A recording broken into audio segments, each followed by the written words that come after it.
यल्लम्माच्या कॅरेक्टरबद्दल सांगायचं झालं तर रेणुका ही यल्लम्माची सखी असते, पण तिच्यामुळे तिला दैवत्व प्राप्त होतं. शंभू हर हर हे खूप फेमस झालं होतं तिचं. सो तो सुद्धा हे केला की तिचं आणि माझं ते मॅच झालं पाहिजे. कुठेही नाही असं वाटलं पाहिजे की अरे हे तेवढं गोड येत नाही आहे. आपलं जेवढं कौतुक होतं ना, आपण काम करत असतो, पण आपला समोरचा आर्टिस्ट जो असतो तो खूप जास्त मॅटर करतो, कारण ते गिव्ह अँड टेक असतं. आपल्या एकट्याचं ते क्रेडिट नसतं आपण जे काम करतो त्याच्यामध्ये. नमस्कार, मी अंकिता शिंदे. इट्स मज्जा मराठीमध्ये तुम्हा सगळ्यांचं स्वागत. उदय गंभीर या मालिकेच्या सेटवर आहे आणि सध्या माझ्यासोबत आहे किरण ढाणे, म्हणजेच जी या मालिकेमध्ये यल्लम्मा माताची भूमिका साकारते आहे. किरण, सगळ्यात आधी तर खूप स्वागत. आणि नमस्कार.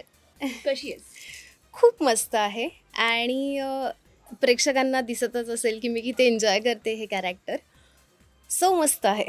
अगदीच. पण बऱ्याच दिवसांनी तू टेलिव्हिजनवर आली आणि की मोठी भूमिका किंवा फार वेगळं असं कॅरेक्टर तुला मिळालं, तर त्याबद्दल काय सांगशील? यल्लम्माईची भूमिका साकारताना तू किती एन्जॉय करतेस किंवा त्यामागे काय चॅलेंजेस आहेत? खरंच म्हणजे ही भूमिका मला करायला मिळणं ही खूप मोठी गोष्ट आहे. कारण माझा कल याच गोष्टीकडे असतो की वेगवेगळे कॅरेक्टर्स करायला मिळावेत. एकाच टाईपकास्ट होऊ नये आपण आणि एकाच ह्याच्यात अडकू नये. सो आत्तापर्यंत जे कॅरेक्टर्स केलेत त्याच्यापेक्षा हे खूप वेगळं होतं. सो ऑब्व्हियसली टेन्शन होतंच की आपल्याला हे जमेल का? पण प्रेक्षकांनी ती पावती दिलेली आहे, त्यांना आवडतं आहे. सो ते थोडंसं सुरुवातीला टेन्शन होतं, कारण मायथो सिरियल आहे. मायथोमध्ये बरेच रेस्ट्रिक्शन्स असतात. करताना एक की कोणाच्या भावना दुखावल्या जाऊ नयेत ते सुद्धा असतं. पण खरंच खूप कमाल होतं आहे. आणि यल्लम्माच्या कॅरेक्टरबद्दल सांगायचं झालं तर रेणुका ही यल्लम्माची सखी असते, पण तिच्यामुळे तिला दैवत्व प्राप्त होतं. पण रेणुकाची सखी म्हणून काम करताना म्हणजे ऑनस्क्रीन आणि ऑफस्क्रीन आम्ही तेवढ्याच घट्ट मैत्रिणी झालो आहोत. अगदीच. पण या भूमिकेसाठी तुला वेगळ्या प्रकारचे काही अभ्यास म्हणा किंवा पर्सनली तुझी प्रिपरेशन्स कशी सुरू आहे? कारण वाचन असो किंवा प्रोनाऊन्सिएशन, अगेन शब्द खूप संस्कृत असतात किंवा वेगळे असतात, तर ते तू कसं मॅनेज करते? कुणाकडून ॲडवाईस घेते किंवा देवदत्त सर आहेत त्यांची काही हेल्प होते का? हो, नाही, ॲक्च्युली ते थोडंसं होतंच. पण मुद्दा असा आहे की यल्लम्माची जी भाषा आहे ती यल्लम्मा ही पाड्यात वाढलेली मुलगी आहे. सो तिची भाषा अगदी जी मायथो असते, संस्कृत शब्द तू जसं म्हणालीस किंवा अवघड वगैरे असं काहीही नाही आहे. तिची खूप साधी भाषा आहे, जी मी मुळात मूळची साताऱ्याची आहे. सो तोच भाषेचा टच आहे याला. सो भाषेसाठी मला फार काही काम नाही करावं लागलं. पण अगेन कॅरेक्टरसाठी की तोचपणा जाणवू नये त्यासाठी एक थोडंसं वेगळा लहेजा पकडला. एक थोडासा यल्लम्माच्या कॅरेक्टरचा लहान जी मुलगी करत होती तिने खूप गोड केलं होतं, स्पृहा करत होती. तर ते एक थोडंसं चॅलेंज होतं की तिने एका लेवलवर सेट केली होती ती भूमिका आणि ती मला साकारायची होती. सो मी तिचेही एपिसोड्स बघितले, ती कशा प्रकारे म्हणते. जसं की शंभू हर हर हे खूप फेमस झालं होतं तिचं. सो तो सुद्धा हे केला की तिचं आणि माझं ते मॅच झालं पाहिजे. कुठेही नाही असं वाटलं पाहिजे की अरे हे तेवढं गोड येत नाही आहे. सो तेही चॅलेंज होतंच. आणि स्पेशली सांगायचं म्हणजे देवा रोल करत होता. सो एक थोडासा स्ट्रेस होता की काम करणार आहोत, सो आता कसं होईल. त्यात सगळे ऑलरेडी त्यांचा ट्रॅक चालू होता आणि मी मध्ये इन होत होते. सो ते एक असतं ना की आता आपण नवीन असणार, सगळ्यांचं ऑलरेडी बॉन्डिंग वगैरे असणार.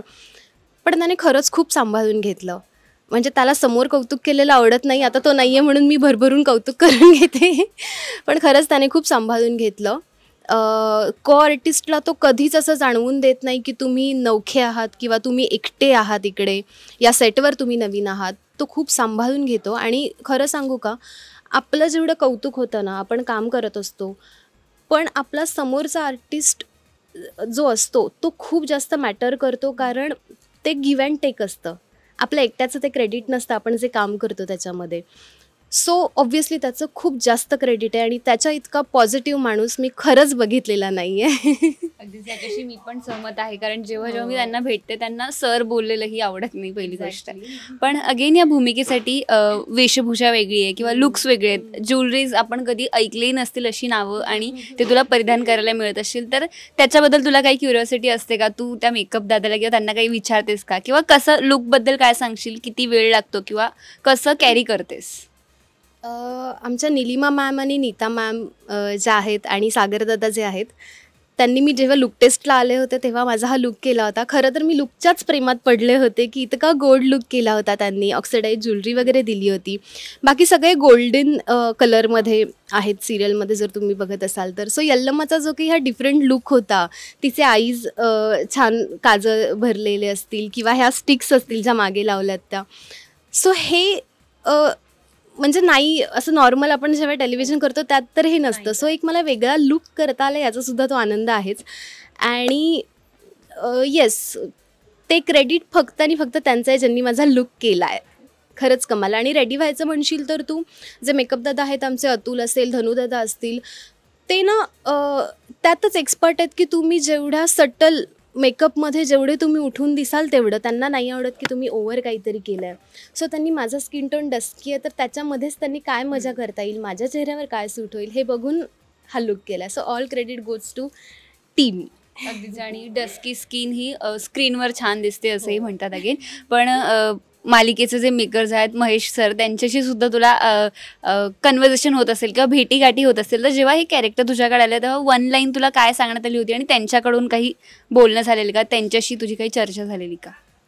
खरं तर कोठारी विजनच्या कुटुंबात मी 3 वर्षापूर्वीच एंटर केलं होतं. त्यांचा मी आधीही एक शो केला होता.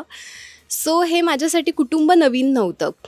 सो तेवढं रिलॅक्स होते मी. जेव्हा या कॅरेक्टरसाठी मला कॉल आला तेव्हा मी पूर्णपणे त्यांच्यावर विश्वास ठेवला की कोठारी विजनवर मला विश्वास आहे, ते ज्या कॅरेक्टरसाठी मला विचारतील ते चांगलंच असणार आहे. सो महेश सर जेव्हा सेटवर भेटले तेव्हा त्यांनीसुद्धा सांगितलं की यल्लम्माचं योगदान खूप आहे रेणुकेच्या गोष्टीमध्ये, रेणुकेच्या आयुष्यात किंवा जे जे घडलं त्याच्यामध्ये. सो ते कॅरेक्टरच खूप छान होतं आणि नाही म्हणण्याचा प्रश्नच नव्हता. अगदीच. पण खरंच खूप छान वाटलं तुझ्याशी गप्पा मारून आणि बऱ्याच दिवसांनी तुला भेटता आलं, कारण तुझी ती मालिका पाहिलेली तेव्हापासून ते होतं. पण थँक्यू सो मच, खूप छान वाटलं. पण जाता जाता प्रेक्षकांना काय सांगशील, कारण आता भव्य विवाह सोहळा आहे आणि त्याच्यामध्ये तुझी महत्त्वाची भूमिका असणार आहे. तर रेणुका आणि जमदग्नींचा विवाह आहे, तुम्ही आधी बघतच असाल गोष्ट. सो इतकी संकटं पार करून फायनली आमच्या राजकुमारींचा आणि ऋषिकुमारांचा विवाह होतोय. तर तुम्हाला नक्की आवडेल बघायला. आणि विवाहामध्ये सुद्धा संकटं आहेतच, संकटं काही संपत नाही आहे. सो ही सगळी संकटं पार करून आमचे ऋषिकुमार आणि राजकुमारी विवाहबंधनात अडकणार आहेत. सो तुम्ही हा सोहळा मिस करू नका. आणि यल्लम्मा तर तिची सखी आहे, सो यल्लम्माचा सुद्धा त्यात सहभाग असणारच आहे. प्लस स्वर्गलोक अवतरला आहे संपूर्ण या विवाह सोहळ्यासाठी. सो ते सुद्धा बघायला तुम्हाला मजा येईल.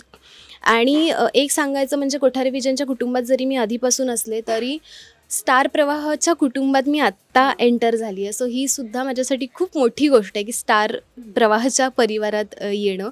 सो कोठारी विजनला तर थँक्यू आहेच, प्लस स्टार प्रवाहाचे सुद्धा मनपूर्वक आभार की एवढ्या छान भूमिकेसाठी त्यांनी माझी निवड केली आणि मला ही भूमिका करायला मिळाली. उदयगांबे जो आमचा शो आहे तो आता 6:30च्या ऐवजी 6ला शिफ्ट झालेला आहे. पण तुम्ही नक्की बघा आणि विवाह सोहळा तर खरंच मिस करू नका, कारण जे घडतं आहे ना ते अलौकिक आहे. सो खरंच मजा येईल तुम्हाला. Thank you so much. Yes, thank you. नमस्कार, मी किरण ढाणे आणि मी उदयगांबे या मालिकेमध्ये यल्लम्माची भूमिका साकारते आहे. लवकरच आमच्या राजकुमारींचा आणि ऋषिकुमारांचा विवाह सोहळा संपन्न होणार आहे, तर त्यासाठीच तुम्हाला आमंत्रण द्यायला आली आहे. शंभू हर हर. आमच्या राजकुमारी आणि ऋषिकुमारांच्या विवाहाला यायचं बरं का, नक्की यायचं. येणार ना? मराठी मनोरंजन सृष्टीमधील मालिका, चित्रपट, नाटक तसेच कलाकारांबद्दलच्या नवीन अपडेट्स जाणून घेण्यासाठी नक्की सबस्क्राईब करा इट्स मज्जा मराठी या आपल्या नवीन यूट्यूब चॅनलला.